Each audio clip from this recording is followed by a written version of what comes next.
the bank. Hey Brett, how's it going this week? Good, Ange. How are you? I'm okay. I feel a little bit bad for our listeners. I promised we were back, and then we had some really insane glitches that deleted like all of our audio files. So we missed a couple weeks. Yeah, we apologize for that, and for once, this was not my fault. It was my fault, totally. Well, I don't know. It was technology's fault, right? Yeah. Things happen. Mm-hmm. So, but now, I've said this a million times, but we are officially back and moved and settled, and we should be able to record much more consistently. So That's right. We've got a new setup here, and, it'll be all sunshine and rainbows moving forward. that's right. We did move to the Sunshine State, so, All right, well, are you ready for your trivia question? All right, let's do it. How many pounds of trash does the average person in America produce each day? Pounds? Per person per day. Oh, like 2 or 3. I'm thinking a household of like 4 people, like get one full bag of trash, every couple days. Yeah. 4.6 pounds per person per day. Oh, wow. Half of that must be going in the toilet. Which seems... No, this is just trash that ends up in the landfill. Less than a quarter of this is actually recycled, and the rest ends up in the landfill, which... Honestly, to me, that felt like a lot because I think we've kind of done a lot in the last few years to reduce how much trash we produce to the point where sometimes I think we produce maybe a bag a week. Yeah, that's aggressive for us if we fill up an entire bag. Usually we have to end up taking it out because we have like food or something that was in there that starts going bad. Usually like chicken bones. Yeah, before we fill it up. We make like bone broth and then we throw the bones away and we're like, oh, we got to get these out of here. So that seemed insane to me. So kind of pivoting on that today, we're going to be talking about the 3 R's. Do you know what those are for bonus round trivia? From when I was a kid, like the reduce, reuse, recycle. Exactly. Okay. Nailed it.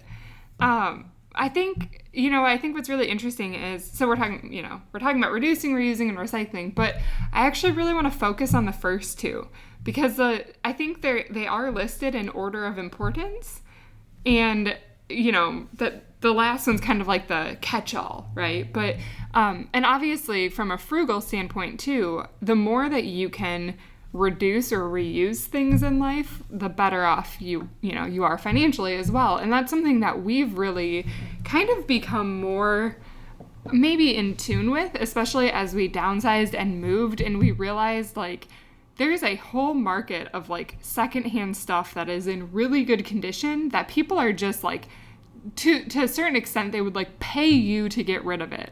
Oh, yeah. For them. Yeah, right? Especially, while we were in our move-out process of our house, we tried to get rid of as much stuff as we could because we knew we were downsizing to move back into an apartment from a house, and we didn't need all that stuff, right? So what do we do with it? It's got to go somewhere, and people are in that situation all the time where they have to, they're going to move out of a neighborhood and into something else, and they don't want to take all that stuff with them because it's expensive to move it. So where does it go, right? Or they're just doing spring cleaning, right? Spring cleaning is a very, very common occurrence in America today that everybody tries to do because that makes them feel good.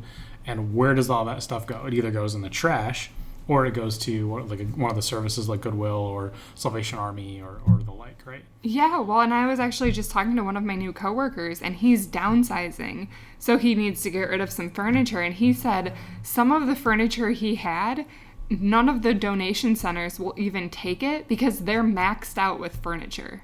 So all these things, donations and all that stuff, that's the reduced part of this, right? So people are doing what they should be doing, right? So spring cleaning is a good thing, right? Yeah. But it doesn't, right? You're saying there's nowhere for it to go now because nobody is... Well, that's the second R, right? Nobody's reusing. Right, okay. So my point is kind of like, yeah, reduce what you don't need. But I guess from the other standpoint, like combat the growth of stuff, which is something we've tried to do too. Reducing is one angle, but if you never acquire it in the first place, that makes it even easier, right? So I guess you can think of reduce in terms of like spring cleaning or downsizing or getting rid of stuff, but you can also think about it in terms of like, oh, I have my eye on this object that I think I really want, but I'm going to reduce my wants. So I'm going to take like my want list that has 12 things on it, and I'm going to say, how can I chop this list in half? And just like, so reducing your wants reduces the amount of possessions you even buy in the first place, right? So that's even going like a step further. Instead of just getting rid of what you have, get rid of like future desire, if that makes sense. Right. And it depends on, you know, what you need in the future. We're in such a consumerist culture, right? Where everybody's trained from when they're kids and advertised on TV to buy stuff. You got to have new things, have the latest things, have the latest toy, have new toys. Things get kind of old, and it's not worth fixing them. Very few people repair stuff anymore, right? At all. And it's just like, okay, it's, you know, it's dead, throw it away. I'm gonna go get a brand new one and make it a little bit better, right? Because there's a better model out or whatever. But I can promise you, there is a lot of really good stuff that we like ended up getting rid of because we don't have a garage anymore. So everything that we had that was like basically brand new or 2 years old, hardly used out of our garage, that basically went to like a Goodwill service. Well, a lot of it we actually gave to friends and stuff. Yeah, where we could find somebody that needed it. Yeah. But yeah, you're right. And I think another really good point to make in the society we live in is like, it's just this constant like pressure of like, I need this and that, and we are marketed to literally all the time. So Brett and I actually canceled cable 3 years ago now. Maybe more. Yeah. And then we actually finally gave up Netflix 6 months ago or so.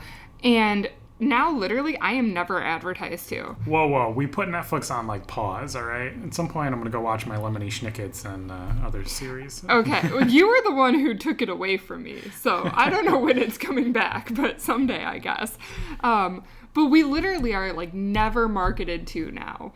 And it makes a huge difference because people are talking about stuff all the time. They're like, oh, well, haven't you seen this? Haven't you heard about this new gadget? And I'm like, no. And I don't go to the store, like the mall, I guess. I go to the grocery store or the farmer's market is about the extent of my shopping.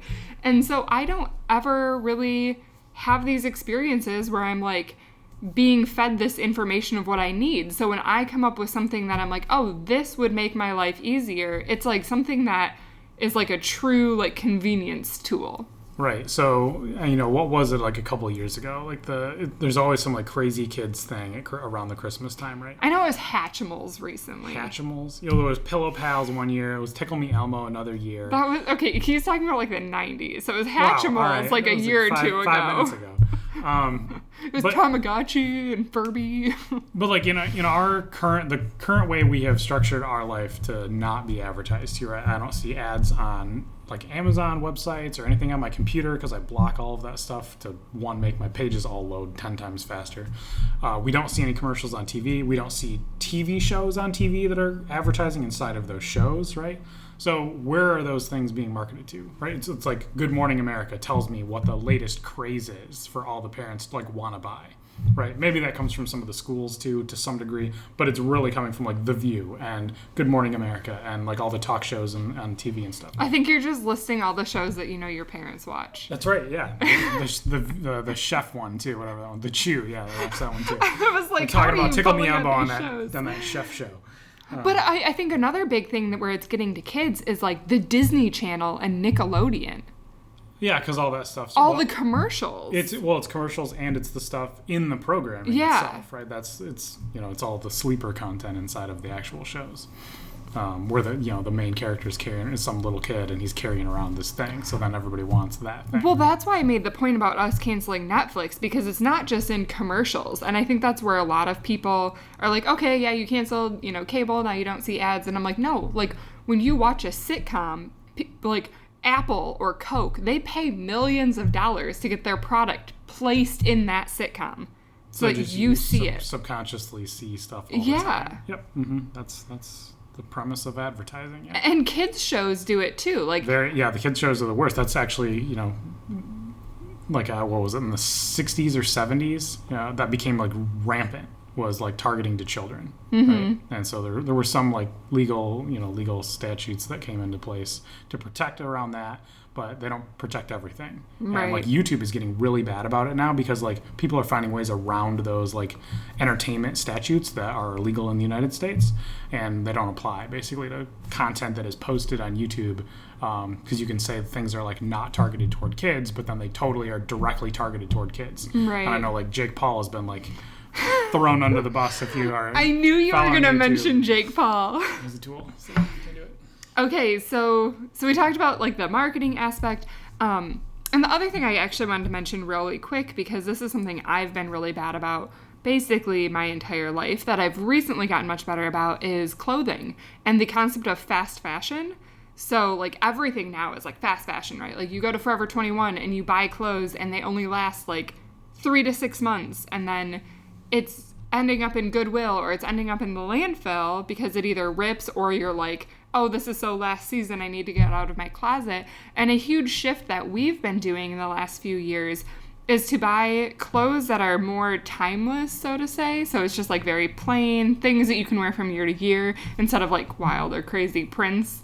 And then we've kind of, tried to buy clothing that is either a little bit higher quality or we take care of it better. So by that I mean, I don't put most of my stuff in the dryer. I actually air dry it or hang dry it. And my clothes, like, I still have some stuff from high school or stuff that I've been wearing for the last like decade, because like there's nothing wrong with it and I can't get this clothes, like I can't get my clothing to wear out fast enough, right? So it's just like, well, I'm gonna keep wearing it. Like I was actually looking at my work pants the other day, and I still have all the work pants that I started with. So I started as an intern, in a business professional setting 8 years ago is when I had my first internship.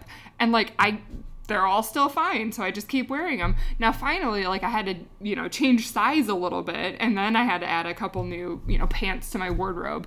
But when you like buy nicer products that aren't like really cheap, or like I know there's an example of, we went to a store once and we got you a pair of jeans and you were like getting back in the car, and as you did, like it was like a bear attacked you and just ripped apart your pants. Meanwhile, you thought like I put something on your seat. Yeah, it sounded like I sat on like an empty Gatorade bottle. Like it was like this like cracking plastic noise almost. And yeah, I like stood up when we got home, and Angela just like looked at my back, and like, yeah, it looked like 3 giant like bear claws like just swiped the like butt of my pants, and they just were completely shredded. Yeah, and just from like sitting they out, were like one week old, if that. Yeah. And then meanwhile, if we buy, a little bit higher quality, it's not like they were tight either. Like it's not like they were skinny jeans. Like I'm not, that's not my style. He didn't like rip his pants out. Like they fit fine, and they were just like destroyed. Some thread got torn or caught or pulled or something. Yeah, just like destroyed the whole set. But then there's other jeans that you've had as well for like a decade because they were like a little bit nicer. So we have definitely found that you can get what you pay for in fashion. But the other thing I want to mention with talking about all of this fast fashion is you don't necessarily, I'm not talking about the difference about like, oh, buying a $10 pair of jeans versus a $100 pair. This is like talking about buying like a $20 pair of jeans versus like the $30 pair of jeans. Right. Right. Just don't get the worst possible thing on the market. Right? And the other point that I want to make is, don't be afraid to go to Goodwill or Salvation Army and buy things that people donated. Because there were a lot of clothing items that in our move, we were just like, we need to downsize. Because after, it's like you get a few more things every year for Christmas or something. And then eventually you're like, I don't need all this stuff. Right. I mean, a lot of that stuff was like really nice, but like it didn't fit me just right, or like it didn't look good on me in particular. And so I was just like, nope. I mean, this is it was like $100 sweater or something, right? And I'm not going to ever wear it. So there it goes. Well, that was a huge thing for you. You had like 50 sweaters and you were like, I'm moving to Florida, so I want to keep like 10. Right?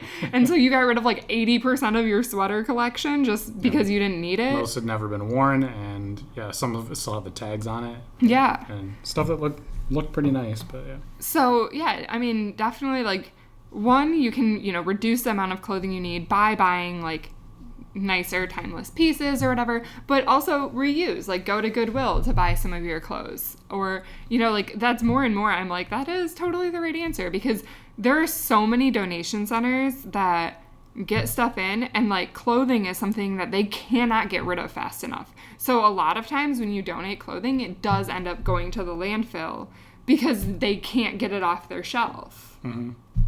Which is really sad. And yeah, I mean, look at the stuff that you have at home too, right? And we went through this exercise rapidly. We started doing it like leading up to knowing that we were going to be moving to, because we wanted to reduce our footprint anyway.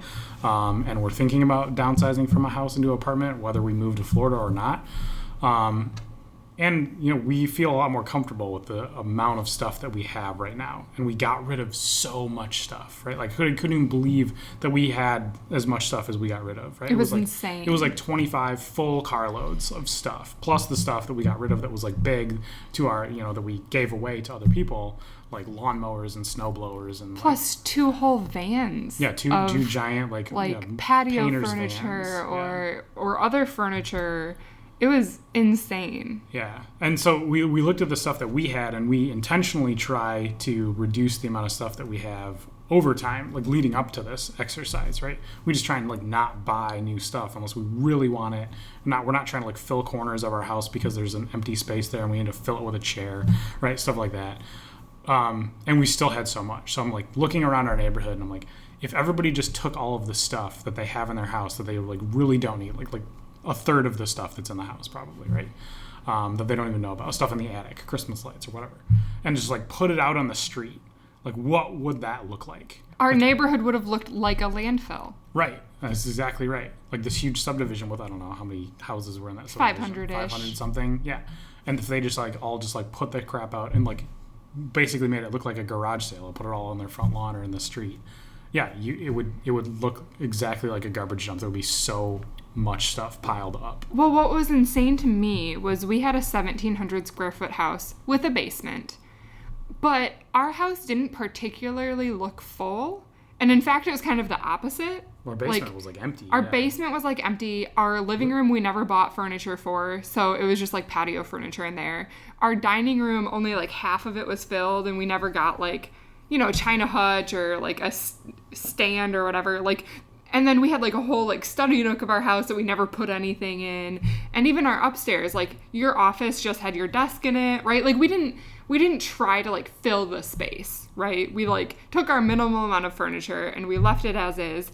And sure, like most of our closets had stuff in it, but like your office closet didn't have that much in it. Our guest room didn't have that much in it. And we still couldn't believe the amount of stuff we got out of that house. Right. It was anywhere that there was a door that closed, basically. Like, we just had a lot of stuff inside of that. So when you walked through the house, it didn't look like there was a whole lot of things in there. But then if you opened, like, the pantry door or, like, the laundry room door, like, that's where we had a ton of appliances and, like, coolers and hanging things and coats and scarves and bags and, right, there's, like, stuff and stuff and stuff. Yeah, and stuff. But I guess my point was we still actually had a lot of room for storage in that house. There was, yeah. That wasn't maxed out. And we still came up with so much. So then I think about, like, some houses that I've, like, even when we first, before we bought that house and we went through it when the old people lived there, like, it was full of so much more stuff. And their closets were, like, filled to the brim when you opened them. And I was like, how did they even move out of here? Did they have to get like 2 semi trucks? Like, because the amount of stuff that we got rid of, plus we still like filled a 16-foot truck for our move, it was just mind blowing to me. Right, maxed it out. Like, I don't think we could have fit like another chair or something in there, right? Right. Because we didn't take my office chair. I'm so sad. But we did take all of our food.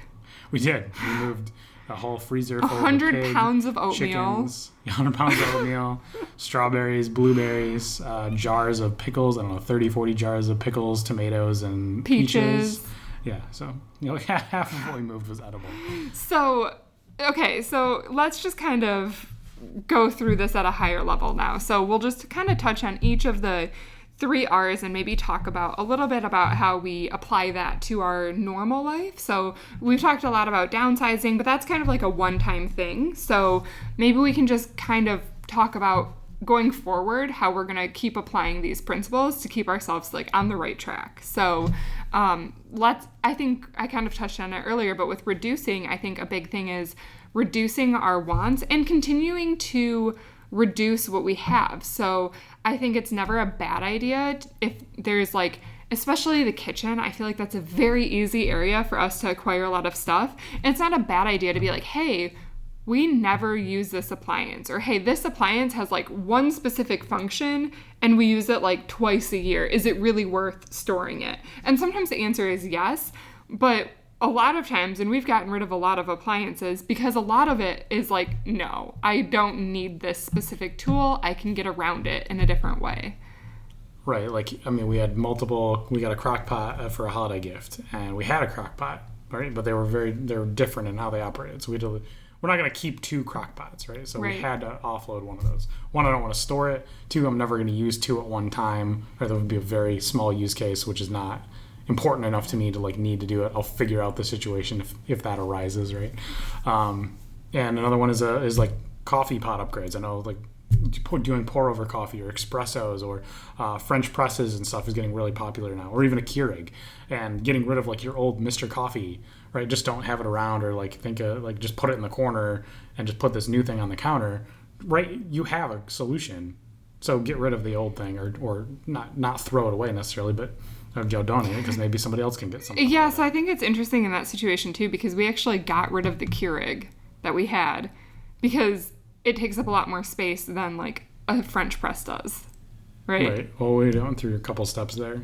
Well, this was more you than me because I don't drink coffee. So Yeah, but anyways, just an interesting thing. And another big thing was like we had like a panini press and a George Foreman, right? And you definitely don't need both. and then separately we were like, a grilled cheese maker. and separately a grilled cheese maker. And yeah, you certainly don't need all 3, so it's kind of easy to downsize.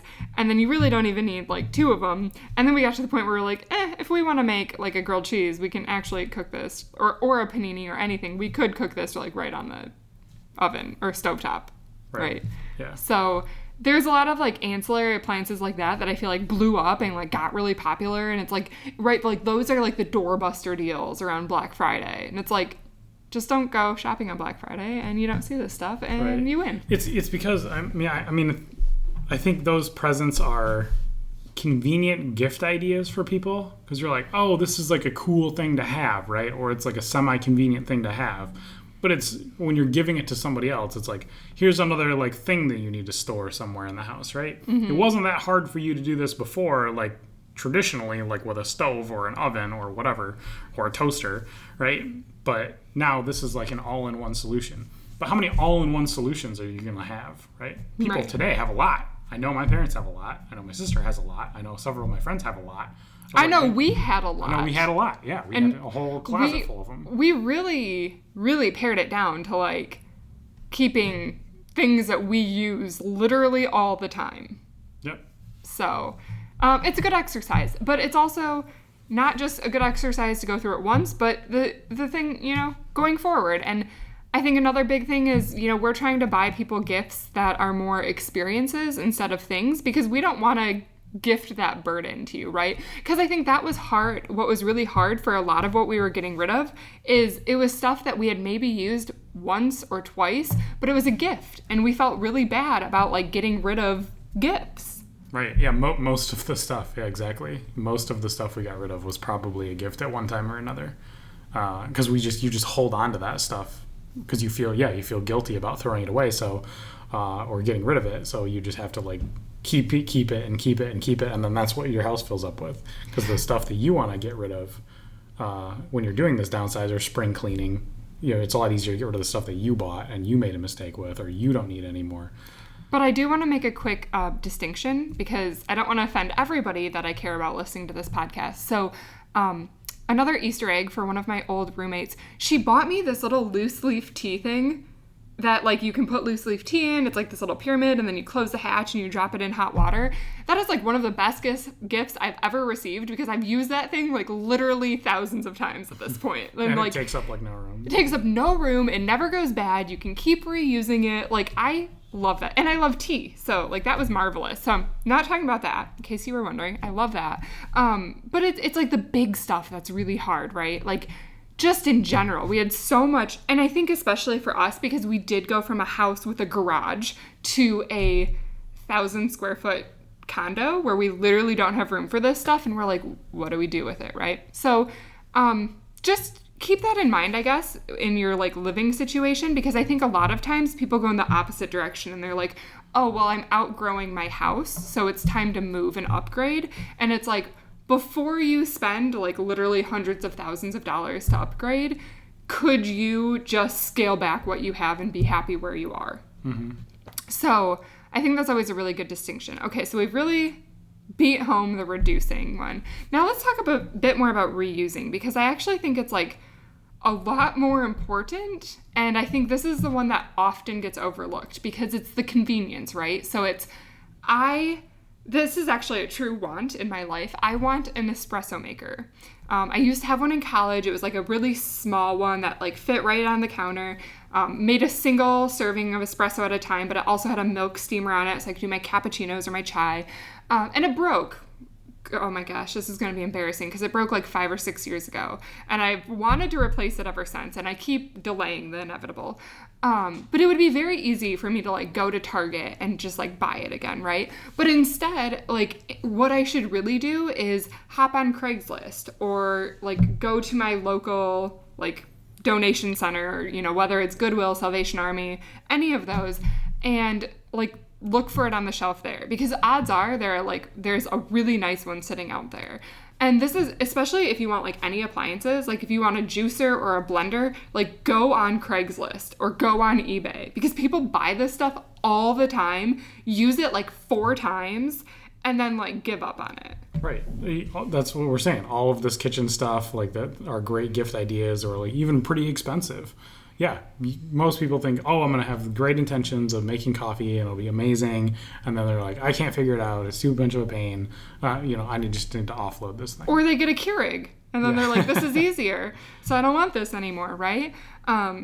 So like literally reusing is so important. Like it's so easy to find all of this stuff secondhand. And not only does it typically save you probably 75% of the face value, like literally that's how discounted this stuff is. There was stuff that we had a garage sale that we couldn't even give away, right? Oh, so much stuff. Yeah, people's and you feel bad because like so much of that stuff was like so expensive to buy brand new.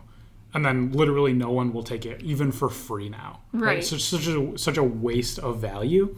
And again, a lot of that stuff came back as like Christmas presents at some point from somebody. Well, one of my examples there too is like clothing. So we put out all of this stuff, right? And like nobody was touching the clothes all day. Like it was just like nobody wanted it. And finally at the end, this girl comes and she starts like filling a bag and she's like, how about like, $5 for the whole bag? And I was like, $7. And she was like, okay. And then like she was walking away telling her boyfriend like, oh, look, I got such a good deal. Like I scammed this girl. And in my head, I was thinking like, I got a good deal because if you're the last customer of the day, and if you didn't pay anything for this, like it's all just getting donated. Right? It's not going back in the closet, right? So, I mean, like that's a huge point. And like, you can get such good deals if you're willing to like go garage sailing on a Saturday, right? And like, yeah, you don't have the convenience of knowing the item you want is going to be there, right? That's the downside. But if you're like patient, you don't need it tomorrow. Like I'm still surviving without my espresso maker somehow. You've got all kinds of options. So yeah, don't be afraid to reuse. Don't be afraid to hop on like eBay or Craigslist and, be smart about it. I have to give that warning because the whole Craigslist killer thing has scared a lot of people, but that was years most ago. Experiences, like every experience we've had on it, if we can ever get people to like show up or respond, that's the biggest problem we have is like everybody's been like totally nice. Yep, everyone's been great. Yeah. And we offloaded appliances that way and a whole bunch of stuff. So yeah, give it a shot. It's a really good way. And then let's talk about the last one. This is the last line of defense. Just recycle, guys. I mean, this is the most popular, obviously, because it's been commercialized directly for the last 10-15 years, right? And everybody thinks of like the big giant garbage island floating out that's the size of Texas and the Pacific Ocean, right? And gets bigger every year, and right, so we need to focus on reducing or recycling our cardboard and like plastics and stuff like that, right? I mean, I think everybody has that, but is there anything else that what the concept of recycling covers? So I want to talk about a couple things here, actually, because I took a sustainability class in college, and I just want to like hammer home the point that recycling doesn't exempt you from the first two. Recycling is like, if you are going to produce all of this extra waste, the best thing you can do with it is recycling. But honestly, like, not getting it in the first place is better, right? So not getting that cardboard package from Amazon that's full of like the plastic air bubbles, that's obviously ideal, right? So once you have it, yes, the best thing you can do with it is to recycle it. But I think a lot of times people don't, like, one of my biggest pet peeves, honestly, and this is kind of a rant, but it's like the HelloFresh programs, right? Because that food comes in, like, the amount of packaging that they waste is insane because of how the food is prepared and packaged. And, like, it's not a good deal. It's not good for the environment. If you want to try it and, like, that's getting you to cook at home, like, I'm not knocking right, you. there's other benefits but for the service. I'm just, like, it's showing, like, illustrating an example of something that uses so much packaging that is so wasteful. Because if you go to the grocery store and you buy that food, like, you're already cutting the packaging probably in third, right? So if you get it all, you should recycle it. But from taking a sustainability class in college, it is, if you do mixed use recycling, the odds that your stuff is actually getting recycled goes down tremendously.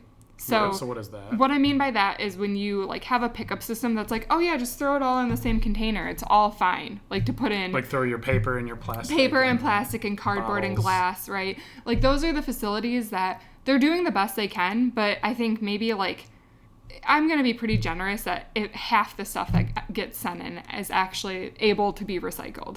Because it's really hard for them to sort everything, and a lot of times people aren't preparing stuff correctly. And what I mean by that is, like, when you have the container of cottage cheese, you need to rinse it out or they can't recycle it. So, like, if you send it in with, like, molding cottage cheese in it, it's not getting recycled. They just throw it out. They just throw it out. So the best thing you can do, and where we used to live, actually, you could take your recycling in for free to a center and drop it off yourself. And the odds of the items getting recycled that way is goes up tremendously if you take it to a site where you have to sort it. But I know it's convenient, right? It's convenient to put everything out to the road, and we obviously also went in with that system just because it's easy, right? But so I guess one thing I can say is if you're doing a mixed-use recycling and putting out to the road, don't stop just because I'm saying, like, half of it doesn't get recycled. It's still good to do it, and right, half of it getting recycled is better than 100% of it going to the landfill. Exactly. Anyway, right? But some things you can do to maximize the amount that is getting recycled is, like, magazine pages. A lot of times glossy paper isn't accepted. So just check with whoever is doing your recycling to make sure the stuff that you're putting in there is recyclable. Because when the containers are omitted is typically when a lot of things are ending up in there that's not supposed to be. So they're like, well, it's not worth sifting out that one cardboard box because 90% of this is full of, like, you know, magazine paper that we can't recycle. So it's not worth it. And another big thing is to clean your containers, right? Clean them out. I know it stinks. And a huge thing too is just don't put glass in there.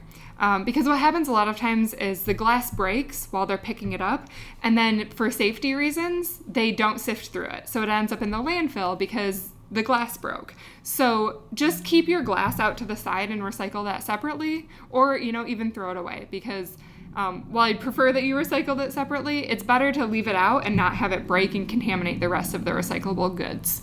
Right, that's true. That's a good point. So those are some tips that I learned many years ago that I figured I could pass along. And don't let it discourage you. I know it's discouraging to hear, like, not everything gets recycled. Obviously, still try, you know, do your best. But that's why we actually wanted to do this podcast, is to talk more about the first two. And, like, those, it is in order, right? Right. And, I mean, because recycling is not a silver bullet for anything, right? No. Like, and a lot of the times where you see recycling doesn't actually happen, and it's all marketing now. Right. So you have to be responsible to complete the triangle, right? You have to be reducing what you're buying from a consumer standpoint. You have to be reducing the stuff that you have on a daily basis, so you're not producing more waste, right? And recycling effectively. Reusing more goods. So more things aren't being produced unnecessarily, and then recycling the things that can be recycled, but making sure, like you said, that those things can be recycled. Throwing them in this magic bin that where just everything just happens on the back end, isn't always the case, right? As you're saying. I was in my office one night at work at my new facility, and the guy was coming around and picking up the bins at the end of the night because we were so late. And he just, like, picked up all of there's 3 different recycling bins and a trash can, and he just picked everything up and just poured it all into the same can, right? everything there that they're doing is total BS, and right, all the recycling just is there to make you feel good. Right. And so, well, a lot of businesses, you go out to eat and you're like, oh, this place is like really cool because look, like they have a recycling bin.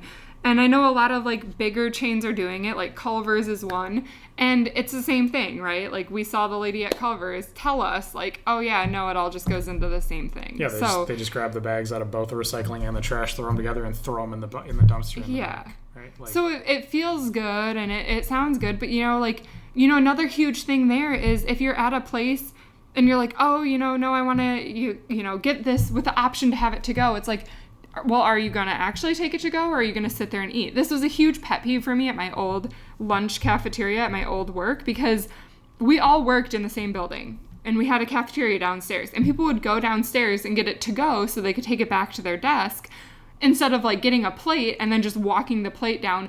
At the end of the day, you had to walk through the cafeteria anyway, so you could just drop the plate off, like, in the cafeteria. They're not again. asking you to wash it, right? Yeah. Right. Put it on some conveyor belt that they have, right? Exactly. So I always thought that was silly that people would get it to go. It's like, just take the plate back down when you're done with it, and you like eliminate this entire takeout system. Mm-hmm. So just, I guess, be aware of things. And, back to the financial standpoint, if you can focus on the first two, that's where you're going to get the most bang for your buck financially as well, right? Yep. Mm-hmm. So, all right, well, thanks for tuning in. I did actually want to mention one more thing. If anybody's still listening at this point, Google Fi is available for iPhones now. Did you know that, Brett? No, you didn't tell me before. So I'm actually really excited about it because I've been on Google Fi for a couple months now, actually. Yep. And service has been great, and my bill's been super low. And this sounds like it's sponsored, but it is not. I just genuinely enjoy the product, and I really think that if you are not on a like group plan on Verizon, then your phone bill will absolutely go down if you switch. And even if you're on like a couples plan, your phone bill will probably go down if you switch. Yeah, for Verizon or AT&T, if you're on like a single or a dual plan, like two people in the family plan, that's a terrible economic standpoint, right? You should basically look at anything else because those are the most expensive services. If you have 5 people on Verizon, then you're talking about even being competitive with what Google Fi and like other things with T-Mobile and all those other services offer right now. And there's several, right? But Google Fi is one of the biggest ones. Yeah, so I'll just kind of throw it out there real quick. My bill has been between $20 and $40 a month since I've switched. So it's basically $20 base for unlimited call and text. And texting works internationally, which is really cool because I have some friends that live overseas. And so also if I go over there, like it transfers with me. So I don't have to like get a different international plan, which is very convenient. And then it is $10 per gigabyte I use, but they charge you like to the penny that you use. So like if you use 0.1 gig, you're just charged like $1. Right. That's what the math is. Yep. So it's pretty cool. And honestly, like I'm on Wi-Fi at home and at work. And then if we like go out to dinner, most restaurants have Wi-Fi now. So when I'm like here and I'm not traveling, I could easily use like half a gig a month. So then my bill's $25, which is pretty awesome. Out the door, maybe with taxes and stuff, I'll say it's like 28. Which is really cheap, and it saves me a lot of money because if I was on Verizon by myself, it'd be like $70 or $80. So yeah, so single plan, like it's a no-brainer.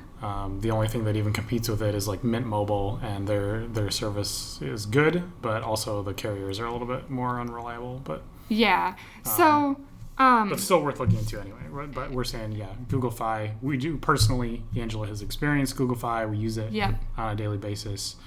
And it's available for iPhone now, which is very exciting. For iPhone. Because I think that was holding a lot of people back. So if you want to try Google Fi, you can hop on over to our website, moneyinthebankpodcast.com, and we have a recommendations tab. If you sign up with my code, you get $20 and I get $20, which is really cool. And honestly, I really appreciate have been a couple listeners who have already signed up for it. They found our recommendation tab without me telling them, which is really awesome. And I really appreciate it because we make this podcast completely in-house and for free. We don't do Patreon or anything like that. And it helps, man. When my phone bill's covered for a month, I feel really special and happy. So thank you for doing that for me. And I think that's it, right, Brett? Awesome. Yep. Thanks, guys. All right. Bye. Hey guys, thanks for tuning in to this week's episode of Money in the Bank. Make sure to subscribe to us on the iTunes or Stitcher app so that you get weekly alerts every time we post a podcast. Or if you want, you can visit my website, moneyinthebankpodcast.com. And if you want to reach out with any questions or further comments, please email me at Angie@moneyinthebankpodcast.com. I look forward to hearing from you. Money in the bank.